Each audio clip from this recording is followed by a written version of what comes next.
Well, that was quick. 1 minute, TikTok was supposedly banished from American phones, consigned to the digital twilight zone along with MySpace and the Bebo graveyard.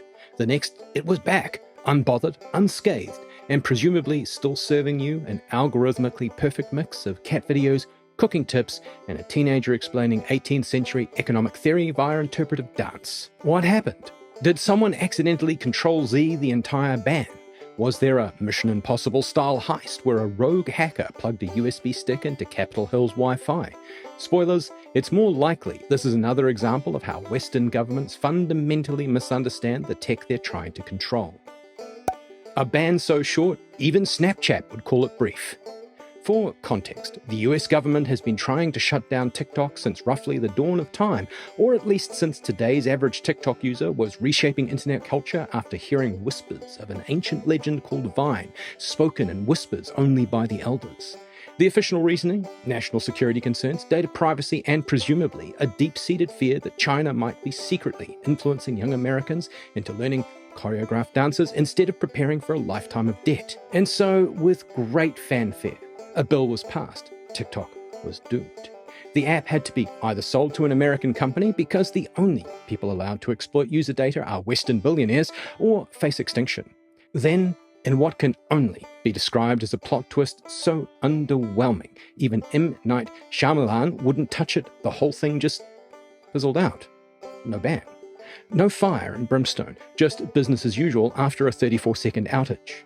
Which begs the question, was this ever really about national security, or was it more about Western tech giants being unable to compete with an app that actually makes people happy? TikTok versus the algorithmic Hunger Games. To understand why TikTok has been treated like the digital Candyman, we have to look at its competitors. Most Western social media runs on a patented engagement model scientifically designed to make you want to punch people through the internet. Facebook. Here's your racist uncle's conspiracy theories about the Jewish turnip cartels. Twitter, X, Zitter, whatever it's called today, here's an argument you weren't invited to but are now emotionally invested in. Instagram. Here's a photo of someone's perfect life, so you can feel bad about yours. Low follow account? Sorry, the algorithm has spoken, but don't worry, here's a limited time offer on a personality upgrade from one of our advertisers.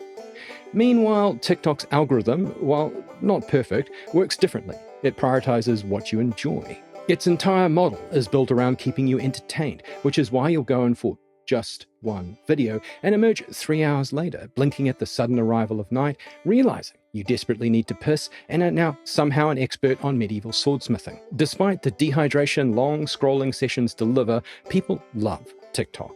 It makes them laugh. It teaches them new skills. It gives them a sense of community. Compare that to the rage engagement tactics of Meta and Zitter, and it's no wonder Silicon Valley has been side-eyeing TikTok like a college dropout older sibling, realizing their preteen brother is not only more popular, but also somehow the chosen one. The philosophical divide. Zen and the art of social media. This is where things get interesting.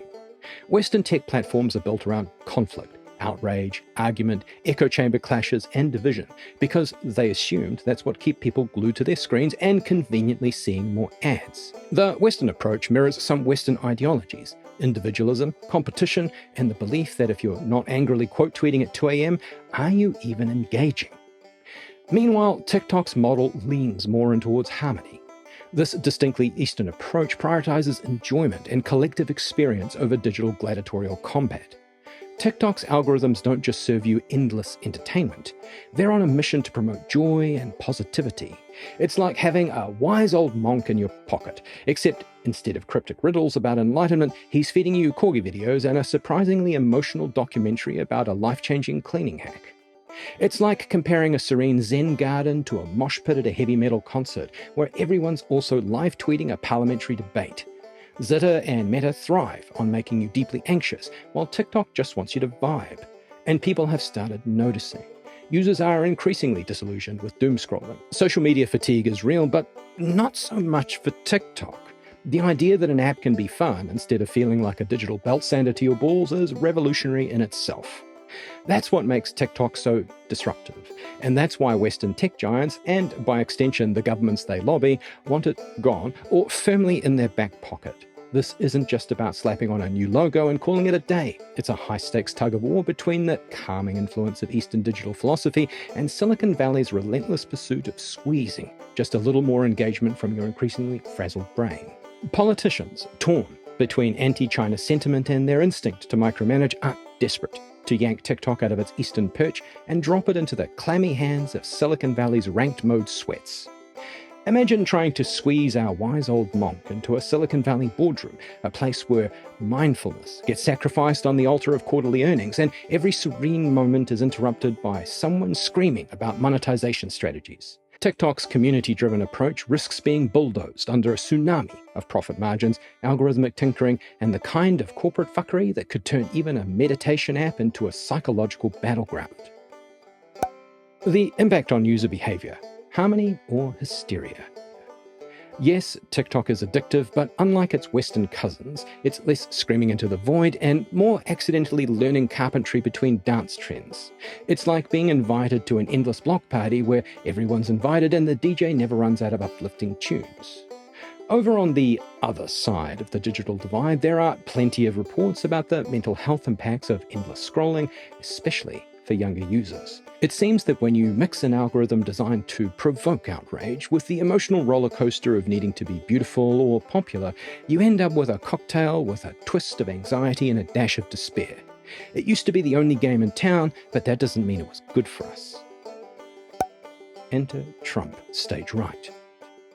Trump's part politician, part wrecking ball, convinced that if he shakes the Etch-a-Sketch hard enough, the old picture will vanish and something huge, better, and more orange will take its place. Trump overturning the TikTok ban isn't just about social media. It's a message to voters that he's breaking from the status quo, challenging liberal control, and, crucially, making sure American teenagers don't have to suffer the existential horror of YouTube Shorts.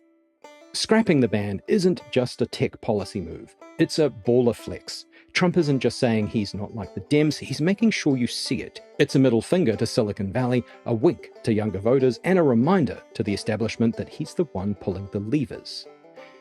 Does he have a grand strategy for tech policy? Probably not. But does it look like a power move? Absolutely. Will it fire up the TikTok-loving masses and hammer home his drain the swamp narrative? Fucking A. So, what now? TikTok isn't just surviving, it's thriving.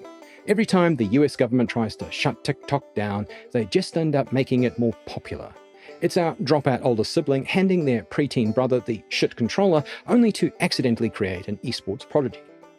Meanwhile, Western platforms are still stuck in their old ways, trying to convince us that we enjoy rage-clicking our way through a never-ending cycle of discourse and despair. There's a real question at the heart of this. Is TikTok's success a fluke, or does it signal a deeper shift?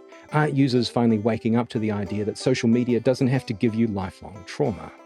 And if trauma-free social media is possible, what does that mean for the future of digital spaces? One thing's for sure, whatever the future of social media, I'm still not getting my news from Facebook.